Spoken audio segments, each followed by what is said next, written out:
নমস্কার সকলকে। আচ্ছা তোমরা কি কিছু গেস করতে পারছো? আমি কিছুটা চিকেন দেখালাম, কিছুটা বাঁধাকপি দেখালাম। চলো একটা রেসিপি দেখা যাক। হ্যাঁ, তোমরা অনেকেই গেস করে ফেলেছো। আজ আমি বানাতে চলেছি চিকেন মোমো। এখানে ক্যাবেজ, পেঁয়াজ, গাজর কুচি কুচি করে চপ করে নিয়েছি। ওই যে আমি চিকেনগুলো দেখিয়েছিলাম সেটা ছিল বোনলেস চিকেন। ওটাকে আমরা চিকেন মিন্স হিসাবে ব্যবহার করব। তো তোমরা চিকেনের যেরকমভাবে কিমা কাটে মানে কিমা বানিয়ে নিতে হবে সাধারণ কথায়। তো কিভাবে কাটা যায় বোনলেস চিকেনগুলোকে সেটা আমি এখানে একটু দেখিয়ে দিচ্ছি। আরেকটা কথা বলে রাখি, আজকের এই রেসিপিটা কিন্তু আমার নয়, বানিয়েছে পুরোটাই আমার হাজব্যান্ড। বাকি আমি একটু সাহায্য করে দিয়েছি বলতে পারো। এখানে দেখো বোনলেস চিকেনগুলোকে কুচি কুচি করে কাটার পর ঠিক এইভাবে দেখতে হবে। নিয়েছিলাম 5 থেকে 6 বাটি, এই যে বাটিটা দেখতে ছোট্ট মতন ময়দা। ময়দাটাকে এখানে যেরকম ময়দার ডো বানাই সেরকম আমি ডো বানিয়ে নেব, নুন আর একটু তেল মিক্স করে। তো ময়দা মাখা বা আটা মাখা আমার কাছে একটু কঠিন কাজ লাগে এবং আমার একটু সময়ও লাগে। যদিও পুরো কাজটাই ও নিজের হাতে করেছিল, কিন্তু কিছু কিছু কাজে আমি সাহায্য করেছিলাম। যেরকম কি এই ময়দাটা আমি মেখে দিয়েছিলাম, আর বাকি আরও টুকটাক যা কাজ হয় সেগুলোতে আমি একটু সাহায্য করে দিয়েছিলাম। আর বলতে পারো ওর কাজটা আমি করেছিলাম, আমি ক্যামেরাটা ধরে দিয়েছিলাম কিছু কিছু জায়গায়।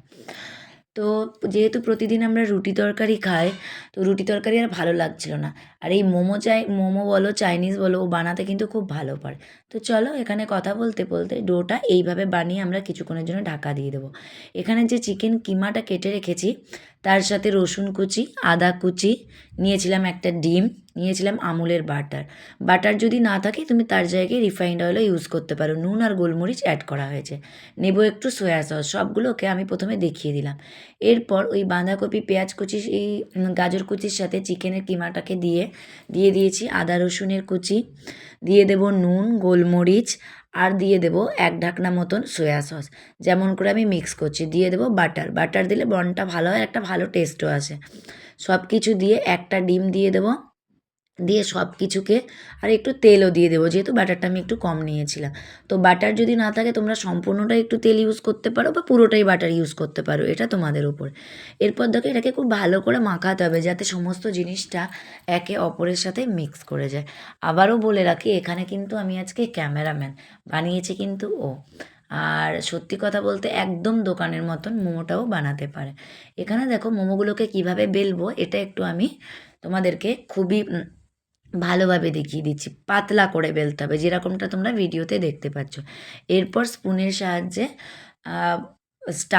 স্টাফটা বানিয়ে রেখেছি ওটাকে দিয়ে কিভাবে মুড়বে সেটা ভিডিওতে দেখো। ও কিন্তু কাজে খুব এক্সপার্ট আর একদম পারফেক্ট কাজ করে। এইভাবে মুড়তে কিন্তু আমিও পারবো না। যাই হোক তোমরা চেষ্টা করো এইভাবে মুড়তে, যদি না পারো যেরকমভাবে সিম্পলি মোমো মোড়ে সেটাভাবেও মুড়তে পারো। তো আবার খুব পারফেকশন দেখায়, তো আমি দেখিয়ে দিলাম। আমাকে যদি বলো আমিও পারবো না। মোমোর সাথে খাওয়ার জন্য একটা চাটনি দরকার, তো এখানে একটা সাধারণ চাটনি বানিয়ে নিয়েছিলাম। টমেটো, শুকনো লঙ্কা আর রসুন, ওটাকে বড় বড় করে কেটে একটা ছোট জায়গা বসিয়ে ওটাকে কিছুক্ষণের জন্য বয়েল করে নিতে হবে। এই ধরো 5 মিনিট। এই রুটি সবজি খেতে খেতে খেতে বোর হয়ে গেছিলাম, তাই ভাবলাম আজকের ডিনারে খাওয়া যাবে মোমো। আর আমরা বেশ অনেকগুলো করে মোমো খেয়েছিলাম। আয়ানসও মোমো হলে বেশ খুশি হয়, আর ও পুরোটা খেয়েও নেয়। মোমো টোমোতে ওর খুব ঝোঁক।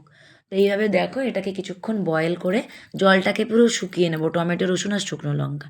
এখানে একটা রাইস কুকার নিয়ে স্টিম করার জন্য জল গরম হতে দিলাম, আর তার মধ্যে কিছুগুলো মোমো বানিয়ে নিলাম। যদিও মোমো কিছুটা স্টিম করতে দিচ্ছিলাম আর কিছুটা বানাচ্ছিলাম। এরপর ওই টমেটোটাকে পেস্ট করে নুন মিশিয়েছিলাম। নুন মিক্স করার পরেই তোমাদের চাটনি তৈরি হয়ে যাবে। এখানে জল বয়েল হয়ে গেছে, রাইস কুকারের মধ্যে স্টিম করলাম। কারো কাছে যদি মোমো স্টিমার থাকে ইউজ করতে পারো।